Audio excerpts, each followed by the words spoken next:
या बातमीचे प्रायोजक आहेत वंश फिटनेस सेंटर, कादरी हॉस्पिटल, नई जिंदगी रोड, सोलापूर। 19 जानेवारी रोजी देशाचे पंतप्रधान नरेंद्र मोदी सोलापूर दौऱ्यावर येत आहेत। त्यांच्या स्वागताची जय्यत तयारी चालू आहे। त्याच पार्श्वभूमीवर काँग्रेसचे माजी केंद्रीय गृहमंत्री सुशीलकुमार शिंदे यांनी बुधवारी माध्यमांशी बोलताना भाजपा पार्टीकडून मला आणि आमदार प्रणिती शिंदे यांना ऑफर आली होती असं सांगितलं। त्याची सध्या राजकीय वर्तुळात जोरदार चर्चा सुरू आहे। त्याच दरम्यान भाजपा पार्टीचे प्रदेशाध्यक्ष चंद्रशेखर बावनकुळे हे सोलापुरात आहेत। शिंदे यांच्या ऑफरबाबत बावनकुळे यांना प्रश्न विचारला असता त्यांनी काय स्पष्ट केलं ते तुम्हीच पहा। कशा पद्धतीने स्वागत होणार आहे, काय गिफ्ट असणार आहे त्यांच्यासाठी? कारण सुशीलकुमार शिंदे यांनी म्हटलंय की भाजपकडून मला आणि प्रणितीला ऑफर आहे, काय नक्की गिफ्ट असणार आहे का?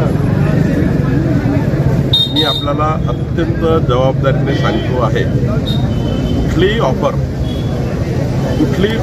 भारतीय जनता पार्टीने सुशीलकुमार शिंदेजी किंवा प्रणिती शिंदे कामाचे राहत नाही, ते आमचे चांगले मित्र आहेत, ते आमचे पारिवारिक त्याचे संबंध आहेत, पण अशी कुठली ऑफर आम्ही त्यांना दिली नाही आहे।